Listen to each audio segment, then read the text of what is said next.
My husband thought his office romance would break me. Instead, it gave me the strength to realize I deserved better. I looked at my reflection in the elevator's mirrored walls, adjusting my blazer and smoothing down my hair. The numbers climbed steadily, 15, 16, 17 each floor, bringing me closer to my office where I'd spent the last 5 years building my career. Today was special. After months of hard work, I was finally getting the recognition I deserved. The promotion to senior marketing director was mine. The doors opened to a chorus of congratulations. My colleagues gathered around, offering warm smiles and hearty handshakes. I couldn't help but think about how different things were from when I first started here. Back then, I was just another fresh graduate with big dreams. Now, at 32, I had everything I'd ever wanted: a thriving career, a beautiful home, and what I thought was a perfect marriage. James and I met right here in this office building. He worked in the legal department, and our first interaction was over a spilled coffee in the break room. He'd been so apologetic, insisting on buying me a new one. One coffee turned into lunch, lunch into dinner, and before I knew it, we were walking down the aisle. 3 years of marriage had passed like a beautiful dream. My phone buzzed with a message from him. "Congratulations, love. Can't wait to celebrate tonight." I smiled, remembering how he'd kissed me goodbye this morning, his cologne lingering on my clothes. James had always been my biggest supporter, encouraging me to reach for the stars while he built his own career as a corporate lawyer. Sarah, my assistant, appeared at my office door with a stack of files. "The new marketing proposals are ready for review," she said, then lowered her voice. "Also, have you met the new legal consultant? She started yesterday."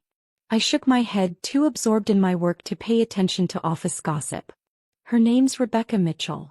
Transferred from the New York office. Everyone's talking about how qualified she is." I nodded absently, more focused on the upcoming presentation I needed to prepare. The quarterly meeting was in 2 weeks, and I wanted to prove that my promotion was well-deserved.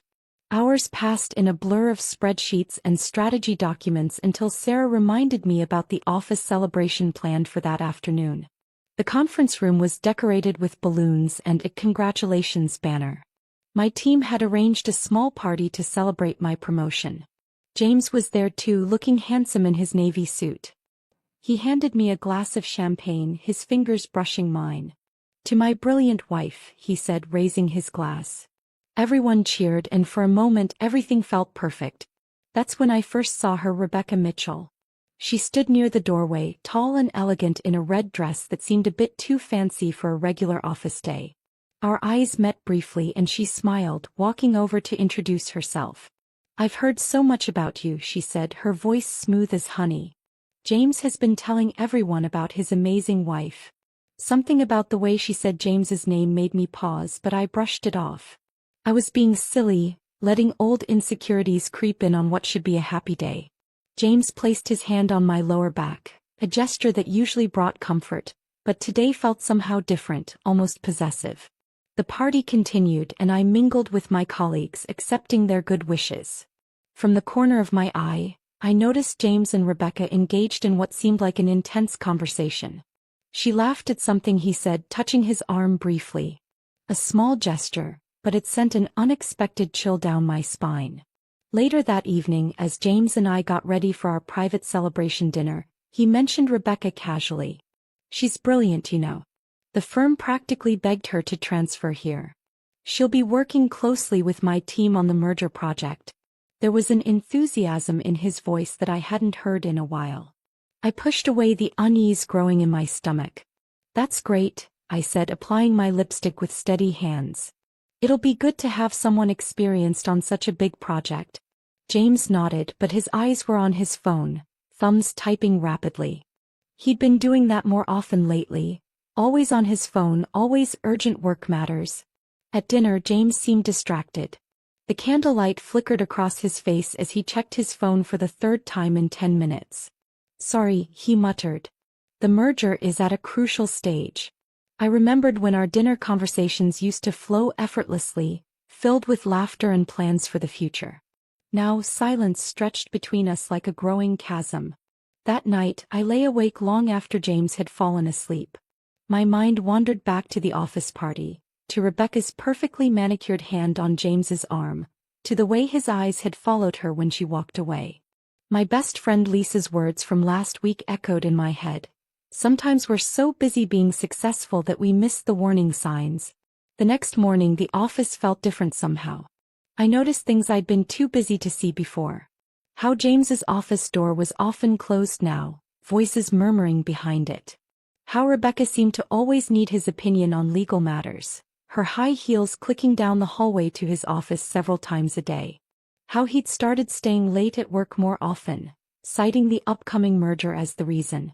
Sarah brought me my morning coffee and today's schedule. Conference call at 10, team meeting at 2, and the new client presentation needs to be reviewed by end of day, she rattled off. Then she hesitated, playing with her pen.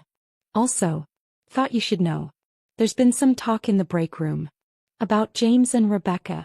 I kept my face neutral, years of corporate training coming in handy. What kind of talk? I asked, my voice steady despite the knot forming in my stomach. Sarah shifted uncomfortably. Just, they've been spending a lot of time together. Probably nothing, but people are starting to notice. I thanked her and turned to my computer, staring at the screen without really seeing it. A notification popped up, a company-wide email about an upcoming office party. The merger project was finally complete, and the legal team was organizing a celebration. I scrolled down to the event details, my coffee growing cold beside me, wondering if this would be where my perfect life would start to unravel. The merger celebration was in full swing. Music played softly in the background as people mingled, champagne glasses clinking. I watched from across the room as Rebecca leaned close to James, whispering something that made him laugh. His hand rested on her lower back, intimate and familiar in a way that made my stomach turn. I took another sip of champagne, maintaining my composed smile. 3 weeks had passed since I first noticed the changes in James, and each day brought new revelations. The late-night meetings that never seemed to end. The sudden business trips that came up with no warning. The way his phone would always be face down on the table. "You're handling this better than I would," Lisa whispered, appearing beside me. My best friend worked in HR and nothing escaped her notice. If my husband was flirting with someone like that in public, I'd be causing a scene. I touched her arm gently, grateful for her support but determined to stay professional. "I'm not going to give them the satisfaction," I replied, my voice steady. "Besides, I need to be sure." But even as I said the words, I knew in my heart that something was very wrong. The James the first married would never have acted this way, would never have treated me with such casual disregard. That night, James came home late again. The smell of unfamiliar perfume clung to his shirt, mixed with alcohol and lies. The team wanted to continue celebrating, he explained, not quite meeting my eyes. "You understand, right?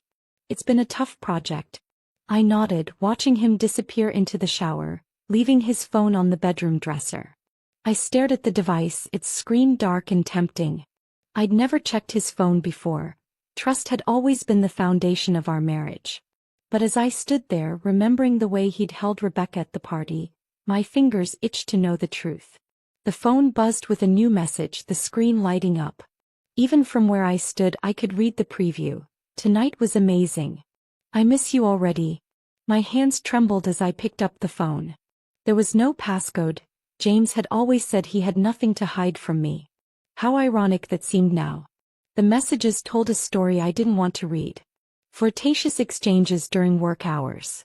Late-night conversations when he was supposedly working. Photos that made my heart stop. They'd been seeing each other for weeks, maybe longer. Every business trip, every late meeting, all lies. I took screenshots and sent them to my own phone, my movements mechanical and precise. Then I replaced his phone exactly where I'd found it, went to the bathroom and threw up everything I'd eaten that day. When James came out of the shower, I was already in bed, pretending to sleep. The next morning I called Lisa. "I need your help," I said, my voice surprisingly calm. "I need to know my options." She didn't ask questions, just told me to meet her for lunch. Away from the office, away from prying eyes and wagging tongues. At the small cafe across town, Lisa listened as I showed her the evidence. Her face grew darker with each revelation. "That bastard," she muttered. "And to think everyone thought you two were the perfect couple." She reached across the table, squeezing my hand. What do you want to do? I stirred my untouched coffee, watching the cream create patterns in the dark liquid. I want to be smart about this, I said finally. No drama, no scenes. I want to handle this my way. Lisa nodded, understanding in her eyes.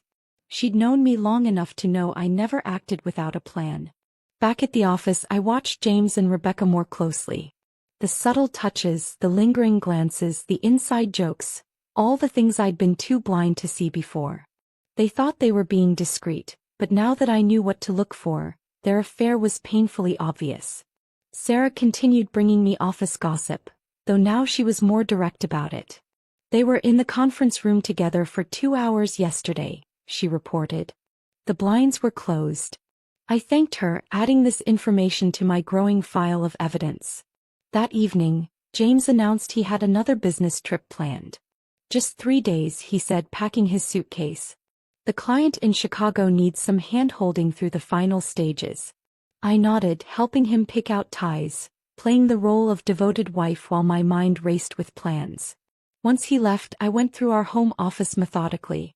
Financial records, property documents, everything we'd built together over the years. I photographed important papers and made copies of others. In the back of his desk drawer, I found hotel receipts from cities he'd never told me he'd visited. I called my parents that night, something I'd been putting off. Mom answered on the first ring as if she'd been waiting for my call. Honey, is everything okay? The concern in her voice nearly broke my composure. No, Mom, I admitted. But it will be. The next day I scheduled a meeting with a divorce lawyer. The evidence I'd gathered was spread across her desk as she took detailed notes. This is very thorough, she commented. Most clients come to me emotional and unprepared. You've done half my job for me. I smiled without humor. I learned from the best. My husband's a lawyer after all. She nodded approvingly and began outlining my options. As she spoke, I felt a strange sense of calm settle over me. The pain was still there, but it was overshadowed by something stronger, determination. At work, I maintained my professional demeanor. I excelled at my new role, led successful campaigns, and acted as if nothing was wrong. If people noticed that I no longer ate lunch with James, or that we arrived at work separately, they didn't mention it. Rebecca grew bolder, probably encouraged by James's obvious attention. She wore more daring outfits, spoke to me with barely concealed smugness, and made sure to brush against James whenever I was watching. Their performance was meant to hurt me, to make me break down and cause a scene. But they didn't know what I knew. They didn't know about the file of evidence growing larger each day. They didn't know about the lawyer or the plans being set in motion. They thought they were breaking me, but with each passing day I grew stronger, more resolved. The annual company gala was always a grand affair, but this year felt different. As I stepped into the hotel ballroom in my black evening gown, I could feel eyes following me. Everyone knew about James and Rebecca by now. It was the worst-kept secret in the office. They were probably wondering how I would handle seeing them together at such a public event. I moved through the crowd with practiced ease, accepting a glass of champagne from a passing waiter. My team gathered around me, creating a protective circle of friendly faces. They'd been incredibly supportive, though no one dared mention the elephant in the room. Sarah hovered nearby, occasionally shooting worried glances in my direction. "You look stunning," Lisa said, appearing at my side in a red dress. "Like a woman who's about to burn everything to the ground." I laughed softly, taking another sip of champagne. "I prefer to think of it as strategic demolition," I replied. Lisa grinned, understanding the double meaning in my words. The room hushed slightly as James and Rebecca made their entrance. She wore a tight silver dress that caught the light, while he looked handsome in his tuxedo. They weren't exactly together, but they weren't trying to hide either. My husband's hand kept finding its way to her waist, his fingers lingering just a moment too long. "I can't believe he has the nerve," Sarah muttered under her breath. I touched her arm gently. "It's fine," I assured her. "Everything is exactly as it should be." And it was. Every move they made, every public display of affection, only added to the evidence I'd been collecting.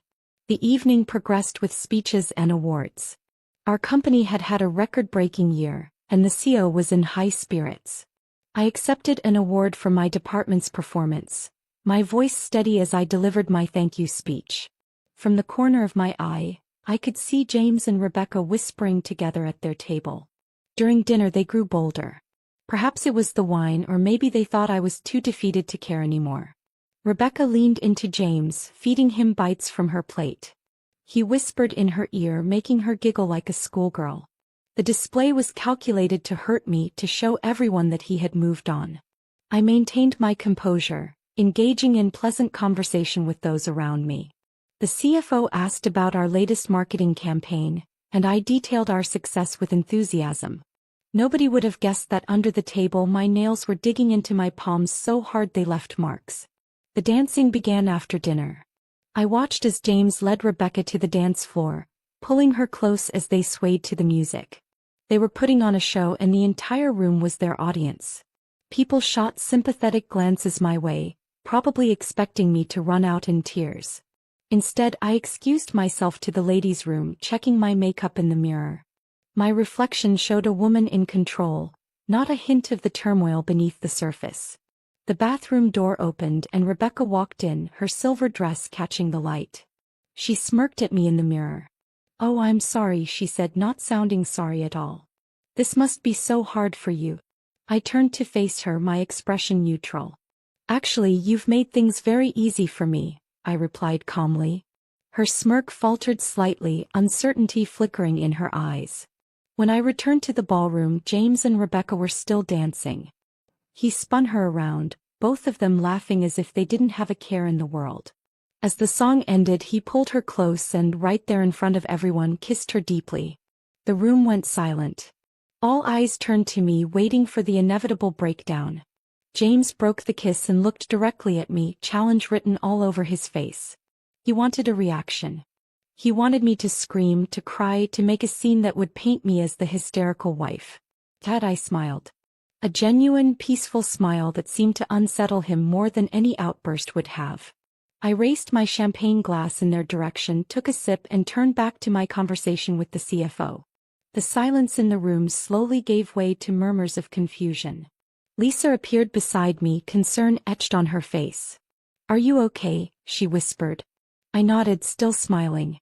"Better than okay," I replied. "They just made tomorrow so much easier." She squeezed my hand, understanding dawning in her eyes. The rest of the evening passed in a blur of dancing, drinking, and forced gaiety. James and Rebecca continued their performance, growing more obvious as the night wore on.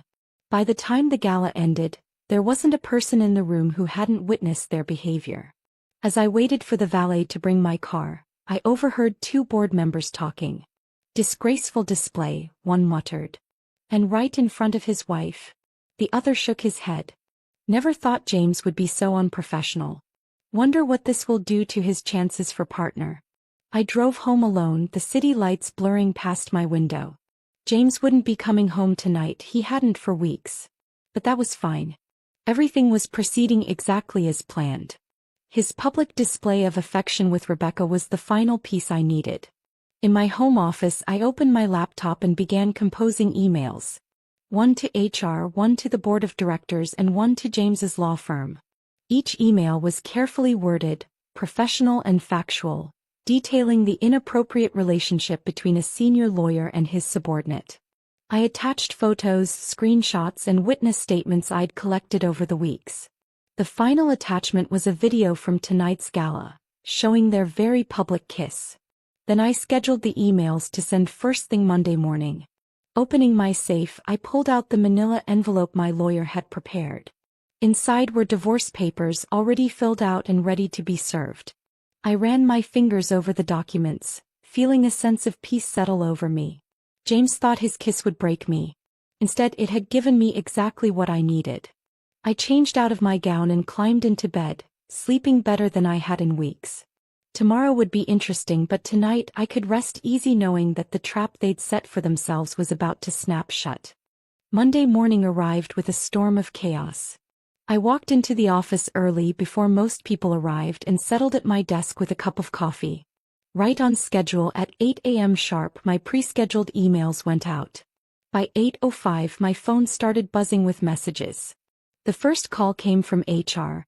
"We need to discuss the evidence you've submitted," the director said, her voice carefully neutral. "Of course," I replied calmly. "I've cleared my morning schedule." As I hung up, I could see people rushing toward the executive floor. The show was about to begin. James arrived at 8:30, looking smugly satisfied from the gala's events. He hadn't checked his work email yet, he never did until after his morning coffee. I watched through my office window as he strolled to the break room, Rebecca following close behind. They thought they were still in control of the narrative. At 8:45, James's phone started ringing. From my office I could see him frowning at the screen, then rushing back to his desk. Rebecca hovered nearby, her face growing increasingly pale as she read over his shoulder. The smug smiles from moments ago vanished, replaced by looks of panic. Lisa appeared in my doorway. "The board is in an emergency meeting," she reported. "And the managing partners from James's law firm just arrived." I nodded, straightening the files on my desk. "Right on time," I murmured. Everything was unfolding exactly as planned. The divorce papers sat in my briefcase, waiting for the perfect moment. My lawyer had assured me they were ironclad, especially with the mountain of evidence I'd gathered. The prenup James had insisted on, thinking it would protect his future earnings, would now work against him. Security arrived on our floor at 9:15. They headed straight for James's office, where he was frantically making phone calls. Rebecca stood frozen at her desk, mascara streaking down her face as she realized the implications of what was happening. Their affair hadn't just been exposed, it had been documented and reported to every relevant authority. I met with HR at 10 o'clock. The director looked uncomfortable as she reviewed the evidence. "This is very serious," she said. "The company has strict policies about relationships between supervisors and subordinates." I nodded, maintaining my professional demeanor. "I understand." I felt obligated to report it, given my position in the company. By lunchtime the entire office knew. James and Rebecca had been suspended pending investigation. The law firm's managing partners had spent 2 hours in the conference room, their faces growing grimmer by the minute. Workplace relationships weren't just frowned upon in legal circles, they could destroy careers. My phone buzzed with a message from James. "What have you done?" I didn't reply. He'd find out soon enough. Instead, I focused on the email from my lawyer, confirming that everything was proceeding as planned. The divorce papers would be served within the hour. At 1:30, I was called into a meeting with the board. They wanted to assure me that the situation was being handled appropriately. "We value your contributions to this company," the CEO said. "And we appreciate you bringing this to our attention in such a professional manner." I thanked them graciously, playing the role of the dedicated employee who had been wronged but remained professional. James was escorted out of the building at 2 o'clock. He stood in the lobby, tie askew, face red with anger, as security watched him pack up his personal items. That's when the courier arrived with the divorce papers. The timing couldn't have been more perfect. A small crowd had gathered to watch his departure. "You've been served," the courier announced loudly, handing James the thick envelope. He stared at it, then at me as I descended the stairs. For the first time I saw fear in his eyes. He finally understood that while he'd been playing games, I'd been playing chess. "How could you do this to me?" he demanded, his voice cracking. "To your career? Your reputation?" I smiled, the same peaceful smile I'd worn at the gala. "No, James. You did this to yourself. I just made sure everyone saw it." Rebecca appeared behind him, her face streaked with tears. "They're firing me," she whimpered. "My career is ruined." James didn't even turn to look at her, too busy flipping through the divorce papers with trembling hands. His face went pale as he reached the section detailing his infidelity and its professional consequences. "The prenup," he whispered, realization dawning. "You used my own prenup against me." I nodded, remembering how proud he'd been when he'd presented it to me before our wedding. "Clause 27, I quoted. Infidelity resulting in professional damage nullifies all protective provisions." The lobby had grown silent, everyone watching our exchange. James looked around, suddenly aware of their attention. This isn't over, he threatened weakly. I'm a lawyer. I'll fight this. I shook my head, almost pitying him. No, James. You're a lawyer. After today, you'll be lucky if you can practice law anywhere in this state. I turned to leave, then paused. Oh, and the house keys? I held out my hand expectantly. The locks have been changed, but I'm sure you'd like to maintain appearances. His hands shook as he dropped the keys into my palm. The sound they made hitting my hand echoed in the silent lobby. As I walked away, I heard Rebecca's voice rise in hysteria. What about me? What am I supposed to do now? James's response was lost in the murmur of spectators, but I didn't need to hear it. Their relationship, built on stolen moments and lies, wouldn't survive this fall from grace. Back in my office, I closed the door and took a deep breath. My phone was flooded with messages from friends, family, colleagues. Everyone wanted to know if I was okay. I smiled, looking out at the city skyline. I was better than okay. I was free. Lisa knocked and entered without waiting for a response. That, she said, was the most beautifully executed takedown I've ever seen. She set 2 cups of coffee on my desk. How long did you plan this? I picked up my cup, enjoying the warmth. Since the first screenshot, I replied. Never start a war unless you know you can win it. 6 months passed like a gentle breeze. The divorce was finalized faster than anyone expected. James didn't have the courage or the resources to fight it. His reputation in the legal community was shattered, and the last I heard, he'd moved back to his hometown to work at a small-town law firm. I sat in my new corner office, watching the sunset paint the sky in shades of orange and pink. The promotion to executive marketing director had come as a surprise, though Lisa insisted it was well-deserved. They know talent when they see it, she'd said. And you handled that whole mess like a true professional. Rebecca had disappeared from the corporate world entirely. According to office gossip, she tried to reconcile with James after they were both fired, but he'd blamed her for his downfall. Their great love story had crumbled under the weight of real consequences. Last I heard, she was working as a waitress in a small diner, telling anyone who would listen about her former life as a legal consultant. My phone buzzed with a message from my mother. Dinner still on for tonight? I smiled, typing back a quick confirmation. My parents had been my rock through everything, never once saying "I told you so," even though they'd had their doubts about James from the beginning. As I gathered my things to leave, Sarah appeared in my doorway. She'd been promoted to marketing manager, filling my old position. The new campaign numbers are in, she said, grinning. We've broken all previous records. I wasn't surprised. My team had become stronger than ever, united by the events they'd witnessed. The restaurant my parents chose was one of my favorites, a cozy Italian place with private booths and excellent wine. Mom hugged me tight when I arrived. You're glowing, she said, studying my face. Freedom looks good on you. Dad squeezed my shoulder, his eyes proud. Over pasta and wine, we talked about everything and nothing. Mom mentioned running into James's mother at the grocery store. Poor woman looked awful, she said. Apparently, James is drinking too much and blaming everyone but himself for what happened. I twirled pasta around my fork, feeling nothing but distant pity. He made his choices, I said simply. Now he has to live with them. My father raised his wine glass. To choices and consequences, he toasted. We clinked glasses and I felt warmth spread through my chest that had nothing to do with the wine. After dinner, I took a detour on my way home, driving past the house James and I had once shared. I'd sold it 2 months ago, using the money to buy a sleek downtown apartment with floor-to-ceiling windows and a view of the city. The new place had no memories of betrayal, no echoes of broken promises. My phone buzzed again, a message from an unknown number. It was from James. I miss you. I made a mistake. Can we talk? I deleted the message without replying. He'd sent similar texts every few weeks, each one more desperate than the last. I had nothing left to say to him. Back at my apartment, I kicked off my heels and poured myself a glass of wine. The city lights twinkled below and I could see my reflection in the window, a woman who had turned betrayal into triumph. The divorce settlement had left me with everything I'd owned before the marriage, plus a significant portion of our joint assets, thanks to that prenup James had insisted on. Lisa called as I was settling onto my balcony.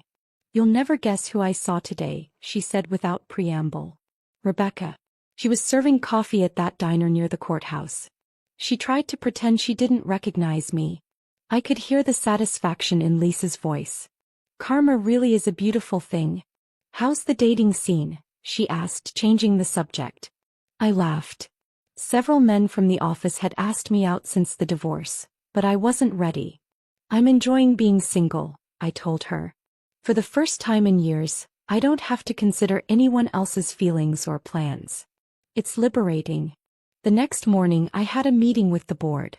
They wanted to discuss expanding our marketing department internationally. As I presented my proposals, I caught a few admiring glances from the male board members, but they were professional, respectful. My reputation for handling the James situation had earned me a new kind of respect. After the meeting, the CEO pulled me aside. "We're lucky to have you," he said. "The way you handled that unfortunate situation showed us exactly what you're made of. We need people like you in leadership." I thanked him, remembering how different things had been just 6 months ago. That evening I attended a charity gala, the same one where James had kissed Rebecca so publicly. This time I walked in alone, confident in a red dress that turned heads. Several colleagues came over to chat, and I found myself enjoying the evening in a way I never had when I was worried about James's wandering attention. A handsome executive from another company asked me to dance. As we moved across the floor, he mentioned hearing about my marketing successes. Not a word about the scandal. My professional reputation had completely overshadowed the drama of my personal life. Later that night, as I got ready for bed, I found an old photo of James and me in a drawer. We looked happy, unaware of what the future held. I didn't feel angry anymore, just grateful. His betrayal had forced me to become stronger, to remember who I was without him. I slept peacefully that night, something that had become routine rather than exceptional. In my dreams, there were no memories of betrayal, no echoes of that public kiss. Instead, I dreamed of board meetings and marketing campaigns, of future successes and new beginnings. The next morning, I stopped by my favorite coffee shop before work. The barista knew my order by heart now. No more picking up coffee for two. As I waited for my drink, I caught my reflection in the shop window. I looked younger, somehow lighter. Someone had told me once that living well is the best revenge. Looking at myself now, I finally understood what they meant.